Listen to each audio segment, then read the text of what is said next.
taken us back to the sustainable economy, and we go back to industry. And I'd like to call upon the next roundtable and its members, Antonio Gozzi, Special Advisor for Europe's strategic autonomy, and the Mattei Plan, Costanza Maramotti, who is Board and Stability Committee, Lara Ponti, Vice President of the Environment Transition and ESG Targets, and Zanetti, who is the President's Delegate for Blue Economy Confindustria. Thank you very much. Like in the previous roundtables, we'll try and go round twice. So I'd like to start with Lara Ponti because Confindustria has recently filed its report on the circular economy, the second one. The circular economy is at the crux of many discussions on sustainable economy. So what's the snapshot of the situation that emerges from this report? Well, first allow me to thank you for organizing this event. Then I will really answer very quickly, but I just wanted to say that I'd like to thank you for the depth and complexity of the contributions shared, because in my opinion, sustainability means to take care of the future for future generations, but at the same time, it's also an exercise of great balance between different interests, desires, complexities.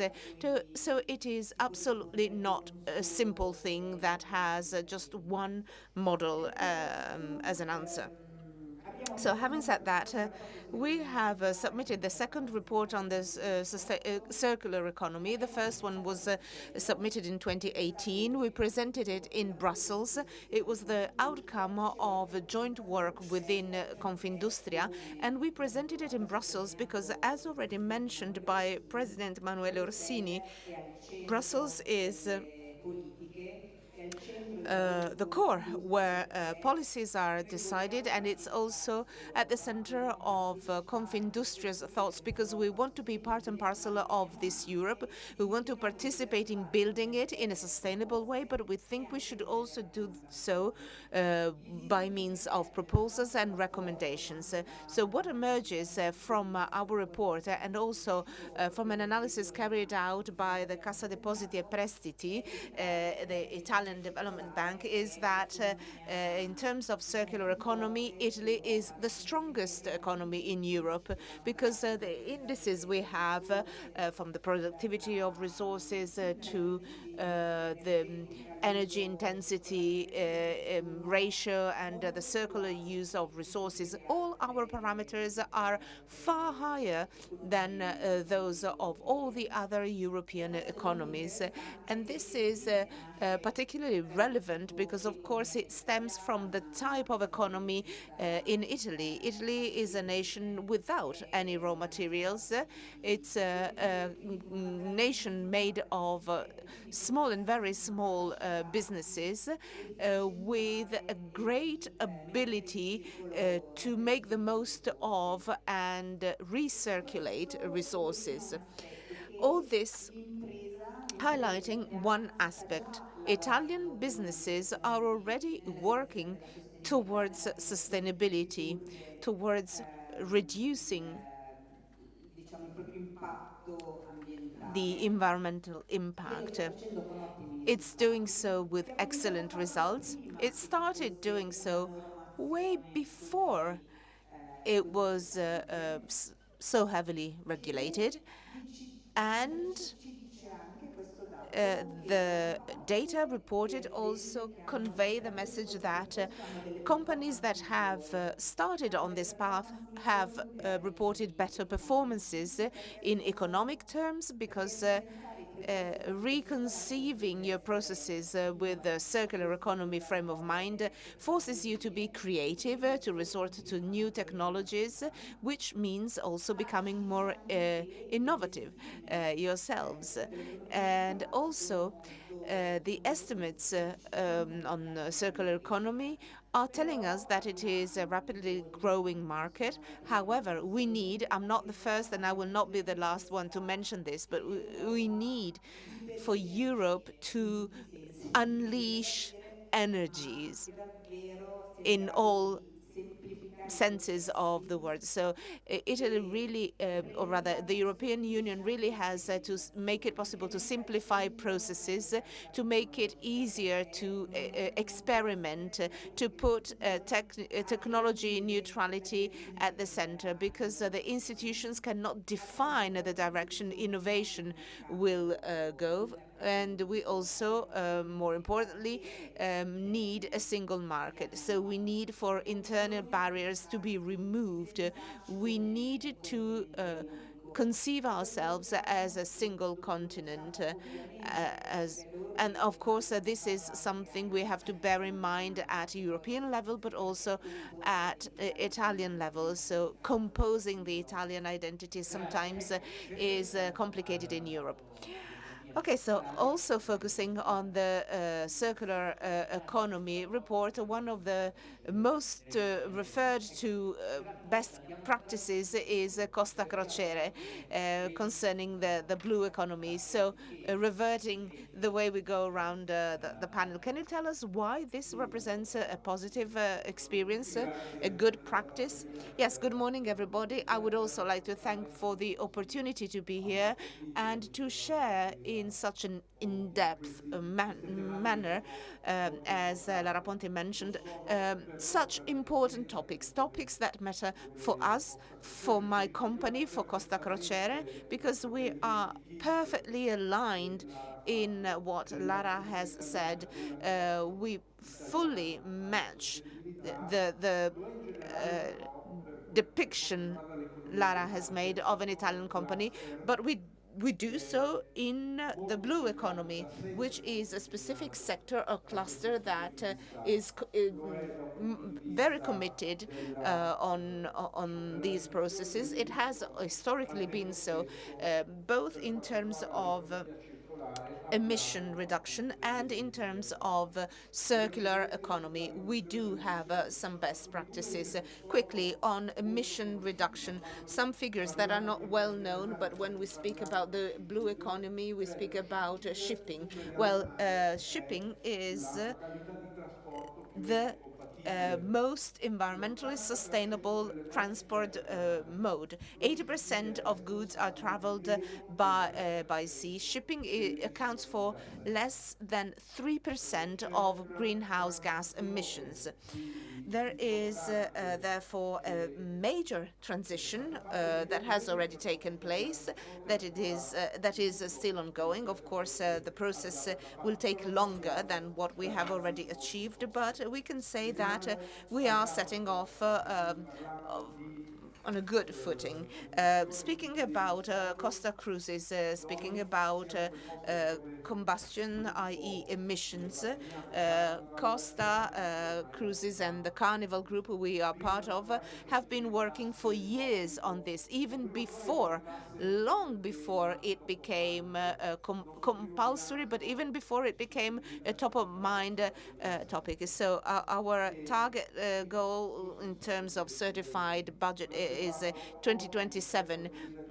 But if we compare the situation today and in 2019, we have curbed emissions by 10% while increasing capacity by 30%. So the gap is 40%. In terms of circular economy, our ships are small cities, we call them, but truth be told, the average ship is bigger than 60% of Italian municipalities. So 6 municipalities out of 10 are smaller than the average of our ships. On board, for example, at this point in time, we have 35,000 passengers, 10,000 members of crew. So today we are serving 120,000 meals. We have implemented best practices which, compared to the standard Italian municipality, to go on with the same comparison, are much better. Normally, the most efficient municipalities, they are the best among the best in Europe, by the way, but they reach some 80% of separate waste collection. On board our ships, we have 100%. We don't have just separate waste collection, but we also have circular economy activities concerning, for example, PET, which we further separate from plastics. In the Confindustria report, mention is made of some instances where, working in conjunction with other Italian companies such as Gozzi, we have created a production process where we repurchase products that they have manufacturing using our recycled PET. So we really go full circle in terms of recycling, purchasing, reusing the materials that are offloaded the boats as waste and then rebought as finished product. 90%, our ships are 90% independent when it comes to water consumption. We have circular reuse of spent oil, glass, steel. So we have an entire ecosystem that's already at work with these perspectives in mind. I mentioned 120,000 meals. Also, in terms of food sources, we represent a point of excellence. If we think about food waste, on board a ship, at least 20% less food waste is generated compared to the home. It might sound like a high figure, but when we go food shopping, we have no algorithms, no planning, no planification like the ones we have on board to treat raw materials. So there's a whole system in place to ensure circularity and improve efficiency, which takes me back to where I started from, i.e. Energy transition as well, because the first element above and beyond technology or fuel is to use less. The less materials or energy or whatever we use, the lesser an impact we will have. So this is a major thread for investing and developing. So that's true for us, for the shipping industry, and for the blue economy in general. That's a priority, and that's also an important investment area. Thank you very much. Before going back to Europe, to what President Gozzi has said, I would like to ask another Italian company rooted in this region, so Costanza, Maramotti. What does sustainability mean for Max Mara? Thank you. First of all, I would like to thank Dr. Moratti for having invited me here. I'm very pleased to be here to share our story. I will speak about history because I'd also like to share our origins. Max Mara was founded by my grandfather, Achille Maramotti, in the 1950s with the idea of reconciling the haute couture aesthetics in France with the ready-to-wear approach, which he had seen and imported from the US. But the story of the company started earlier in the 1920s with a school that his mother founded, sewing school, which aimed at teaching women something they could then do as a profession. After the war, many women had to support their families, so the school was aimed at supporting women's emancipation that is made possible by work and employment. So the headquarters were always in Reggio Emilia, where it was founded in the 1950s, creating a whole sector providing services and goods in Reggio Emilia and in the surrounding area. The first headquarters were designed by Eugenio Salvarani, a well-known visionary industrial architect at the time. Today that building hosts the Maramotti collection, and as of 2003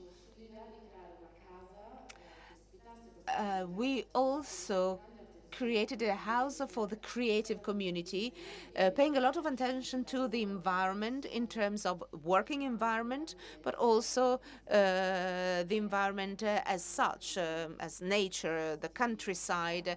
So the most advanced techniques were adopted, collecting rain water to keep the building dry, and at the same time to water the surrounding countryside. We planted specific species of tree to favor also repopulation by the local fauna, and we have always focused on the quality of raw materials, durability of our products, development of internal knowledge, and continuous education for our human resources. So we work together with vocational schools, with universities, as already mentioned. So all these aspects I've tried to summarize are the pillars of the way we do business. And so the topics we are discussing today under the big heading of sustainability are nothing new. It's not just a matter of complying with laws or adopting the latest marketing trend. It's something that has been part and parcel, integral in the way we have been doing business for the last almost 80 years. So, President Gozzi, Europe has been mentioned many, many times today. How can Italian companies be helped to be competitive and sustainable at the same time? Where do we start? For example, you have repeatedly criticized the emission trading system, but so Europe is constantly mentioned for simplification, but not only that. Where would you start? Well, I would start by thanking Letizia for her kind invitation. Second, I would start from a positive message concerning Italian companies. National manufacturing in 2023 invoiced 2,300 billion and exported 236. In the absence of competitive devaluation, that benefit is pure competitive advantage. With the Confindustria Study Center, we're trying to make sense of what are the drivers of this competitive driver, because today it is here, tomorrow it may be gone. So if we understand what the drivers are for this competitive advantage, we can try and put in place industrial policies aimed at protecting those drivers. So the first consideration is that throughout the world, Made in Italy is really appreciated, and it is important to say so at a difficult predicament in times of tariffs, because it's important to say that Italians know how to go about internationalizing by exporting, but also manufacturing abroad. So the main drivers being quality of made in Italy products, and the very high productivity rate of our industrial systems. And I would also like to clear from the idea of the low productivity. The productivity rates for companies up to 250 employees, we are the first in Europe. From 250 employees upwards, we are second, just slightly behind German, and we can do so despite some fundamental constraints, which do not only derive from the way Italy is used in going about doing business, but also from limitations imposed by Europe. Claudio Vitali said so in a very kind and soft way at the end of his intervention. But the cost of energy in Europe is the highest in the world, and the cost of energy for Italian businesses is the highest in Europe, so it is the highest in the world. The president, the person speaking is the president of the Italian steel concerns. A sector that is the world champion in decarbonization, because no other steel sector in the world already produces steel using 85% electric furnaces, because we had no money to do otherwise. So we opted for a more modest technology in terms of capex. We are the greatest, biggest machinery in terms of recycling in Europe. Nobody else recycles 20 million tons of waste or secondary raw materials.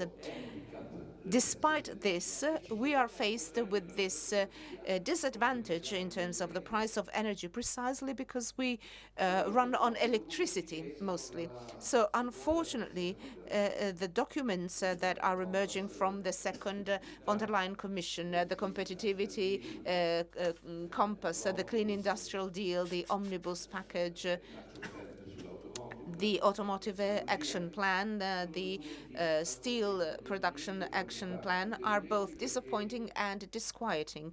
Disappointing because they take stock of the existence of problems which in the previous 10 years were never mentioned. At long last, thanks to the Draghi report, Europe has realized it has a major competitivity problem. Claudio mentioned it. 20 years ago, our GDP was the same as the US. Let's leave China to the side for a moment. But today, we have 2/3 of the American income. So we have a lost terrain, despite particularly favorable situations around us. The largest market, interest rates very close to zero for very many years, which should have allowed almost free investments in research, development, and implementation. A deal with Russia, which has definitely favored Germany most, but it also favored us. And despite all that, this was our performance.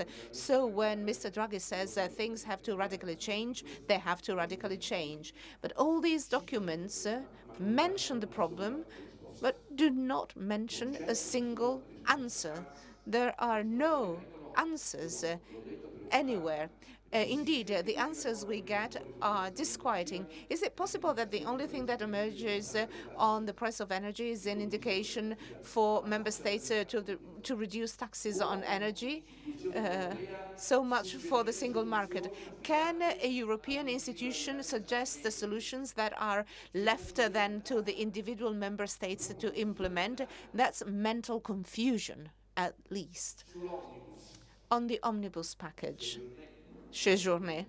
Well, I met him, and I was very positively impressed by the young Frenchman. But the omnibus package really isn't a lot.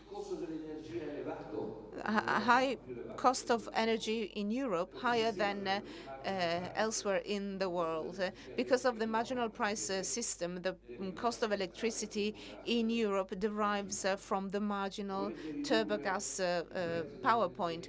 Do you want to reduce the price of electricity, at least temporarily? Remove the ETS from the turbogas. It's 1.2. It's worth 25 megawatts. Why is that not done? Why is that not the case?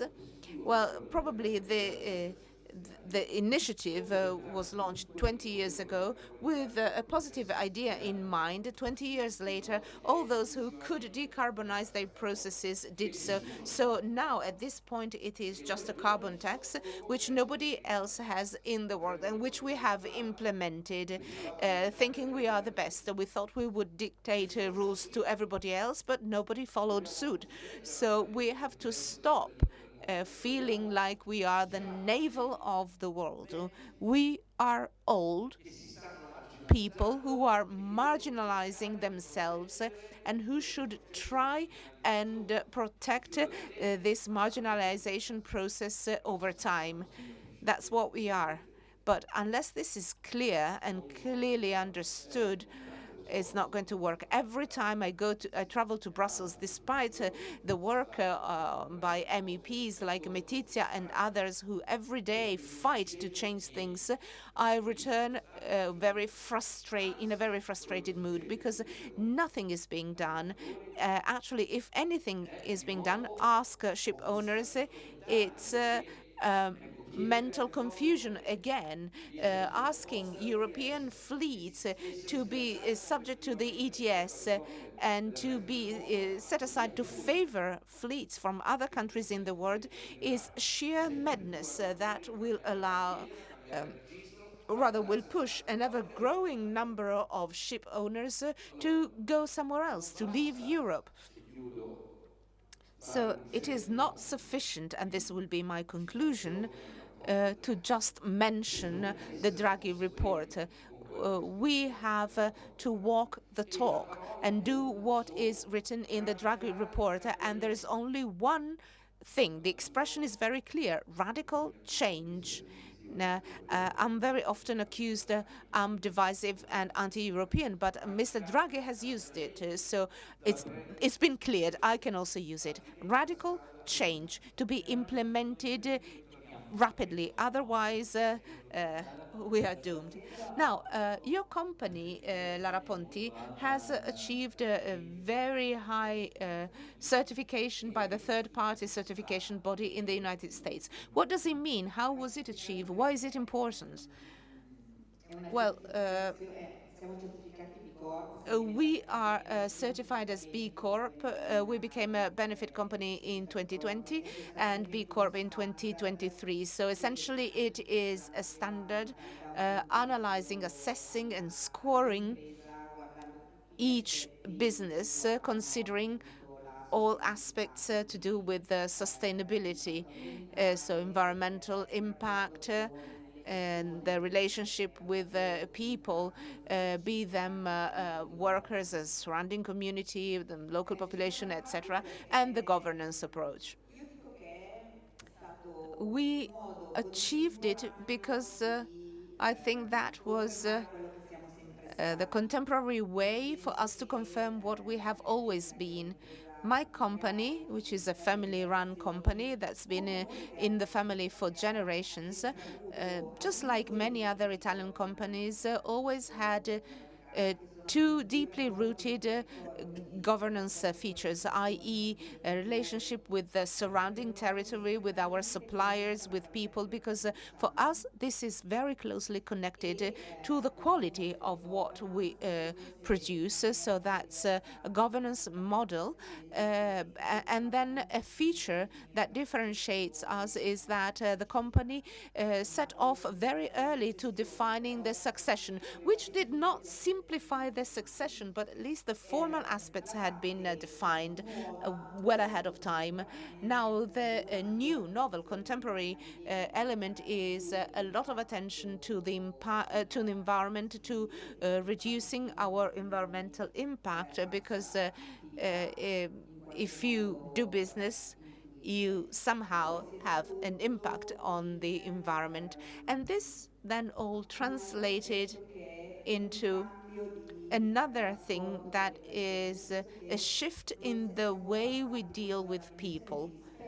So we have shifted from respecting people, because respect was always present, to greater involvement, participation by these people. So this shift to benefit company and then B Corp certification took place because we considered it strategic.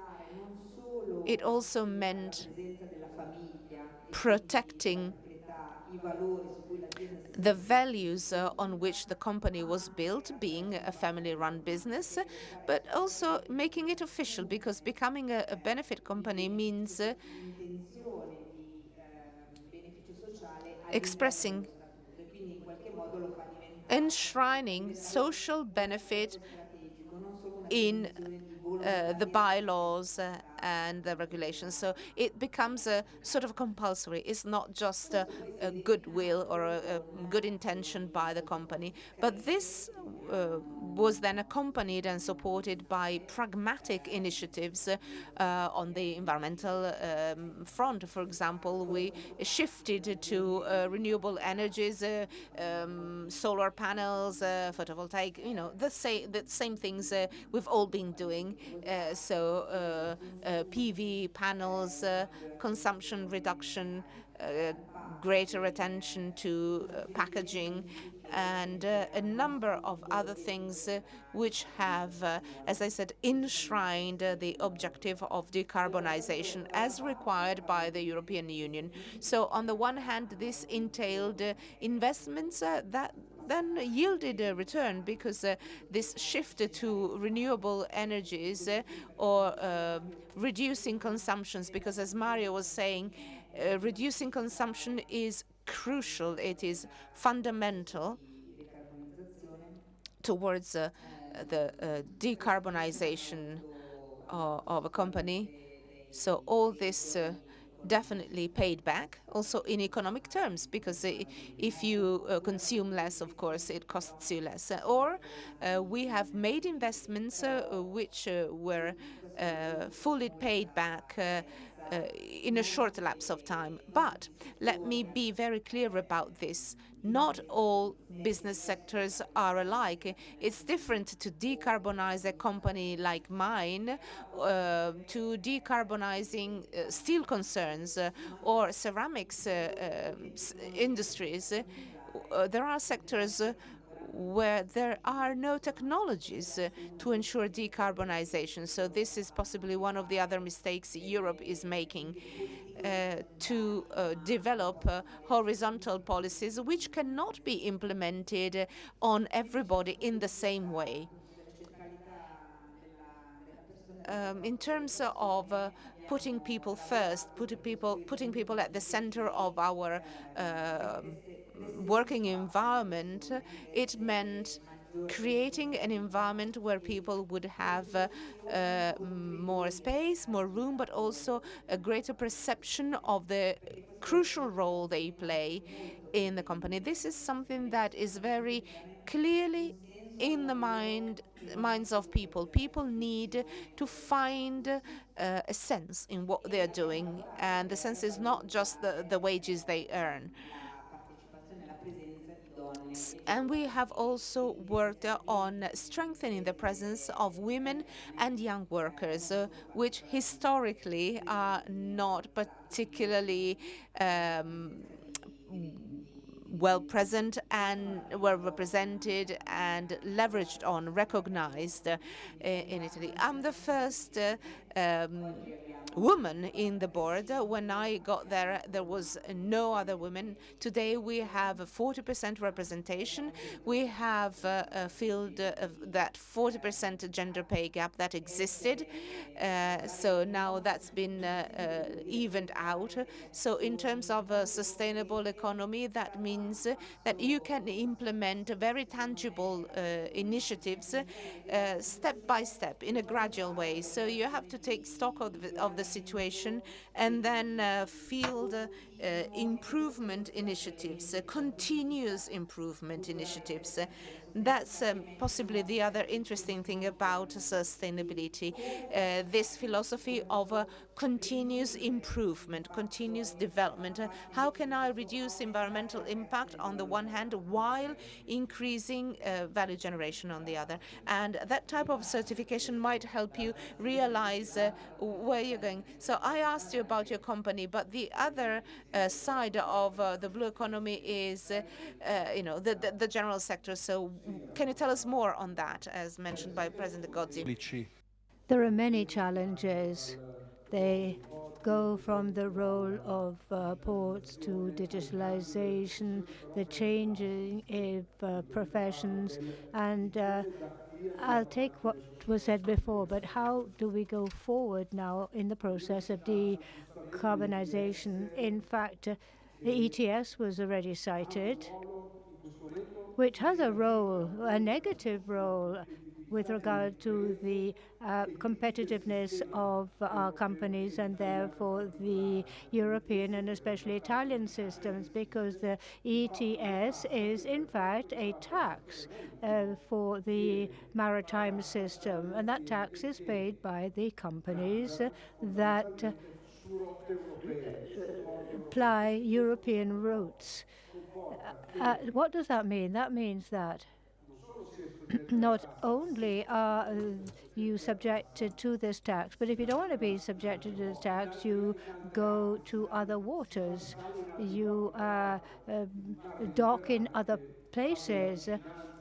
And the Mediterranean Sea, in fact, makes all the ports very close. The crisis of the Red Sea and the Suez Canal, what did that lead to? It led to a route that was to divert the routes and go around Africa. The Mediterranean Sea has just European ports, which are very, very close to non-European ports, and therefore the choice becomes quite obvious. Now, why is this a challenge? It's a challenge that how do we use these funds? The decarbonization process that we have before us has various options open to it.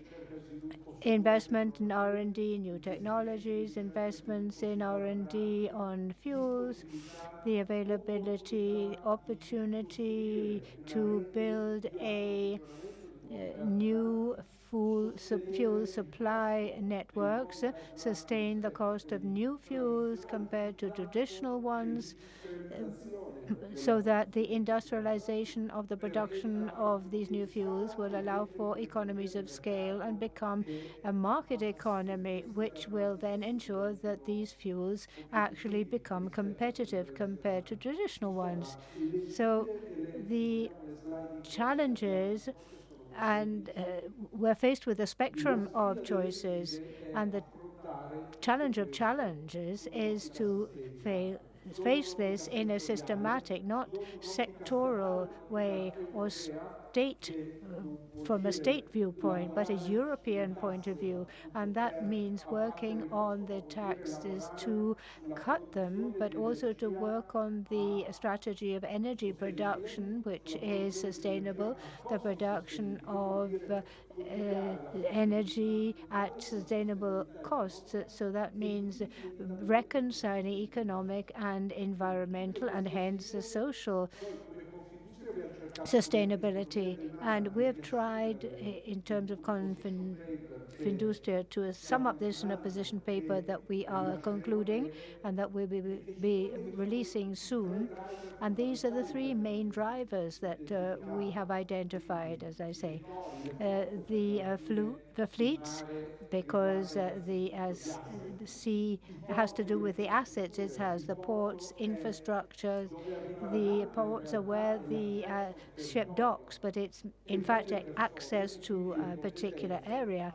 And then competence, skills of people. And with these drivers, we're going to try and guide the policies which will allow us to face these challenges and which will allow us to take one option rather than another. Thank you very much, President Zanetti. I was struck by the link between sustainability and durability.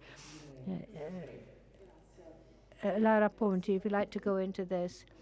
Certainly not in a context like that of today, where we've seen an increase in the cost of garments and the quality with a generation of textiles, and the durability of a particular garment is still very important. For example, there are various stories that I've heard from several women, and they have told about their relationship with outerwear, which is our famous garments, outerwear or a coat that was bought with their first salary or inherited from their mothers, that they still wear very proudly. And this has an indication of the physical durability of our garments, the durability is such because excellent quality materials were used, creation techniques were used that don't wear out with time. And these little anecdotes show the emotional durability of the particular garment, a value which is attributed to a piece of clothing because it's given a value which goes even beyond its function. And all this allows me to underline a problem we have now. Durability is an important value which is linked to sustainability. Attempts are being made to make durability measurable and identify criteria, standards, numbers to be applied to try and calculate the durability of garments. And these particular items, we talked a lot about Europe, and Europe has the guidelines with regard to the production of sustainable items. But I think that everything is rather lumped together because categories and criteria are used which don't have very much to do with the complexity of, for example, the difference between a cashmere garment and a ski jumpsuit. We have tried to take these criteria, which have been published and which are being developed, to measure the durability of our own coats. And we're really shocked because as we have these stories of women who, in fact, keep their coats for decades, applying these criteria, the average length of a durability of a coat was 3 months. And of course, that means that there is a big problem there, and there's a need to bring together the world of people that write the rules and those who, in fact, are actually handling the fabrics and know the business of making clothes. And we must do this to try and guarantee the continuity of a heritage that our country has, and it's very important what Lara Ponti said before about the vertical rules. Let's close with you. Uh, Antonio Gozzi, it seems that Europe, in fact, is changing the omnibus idea of packets, simplicity. The things seem to be changing. But from what you said at the beginning, you're not so optimistic about these changes. Can you tell us something about what is going to happen, Mr. Zanetti, and when things are going to look up for companies? Well, there's the question of the CBAM, which is caused by ETSs. As you have ETS, which is a carbon tax, that then have to put a tariff. Europe has never put a tariff on, but we must put a tariff on to be able to protect our industry because they pay the ETS and other countries don't. If you like, there's a little gift in the CBAM which has a crazy side to it. In other words, you know that there is a system of free contingency quotas which go into setting order, and the energy consuming industries, for example, the steel industry with good blast furnaces, they went scot-free. And in fact, well, then it was said that these have to be increased to have double help. And in the light of all this, you get this brilliant result.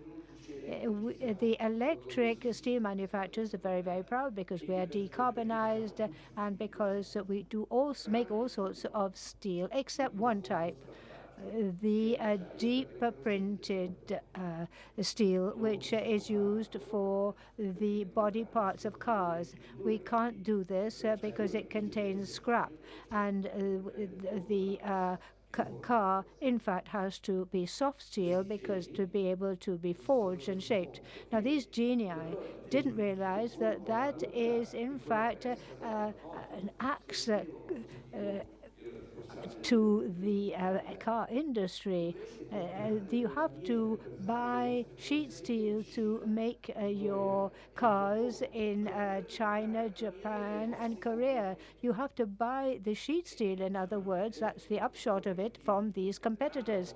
And the competitors won't sell this sort of soft sheet steel to its European competitors. So, okay, well, then you take away the gratuitous quota and you accompany the automotive sector not to be shot in the foot by this initiative, which in fact we don't even know if it's been calculated. And I say, well, do you realize what you're actually doing? I say, but it's not very clear. The other thing is when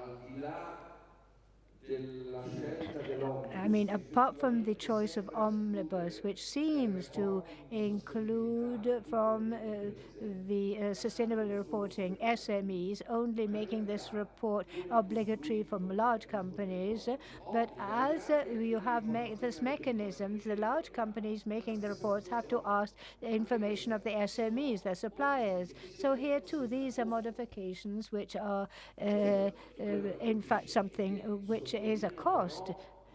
And this underlines the ideology that backs up the rules and the cultural distortions of this Europe. Because if you can do something in this way, you have a block, and you've got to, in fact, cast out this block, cut it away. I'd like to thank all the participants, Antonio Gozzi, Ms. Maramotti, Lara Ponti, and Mario Zanetti. We have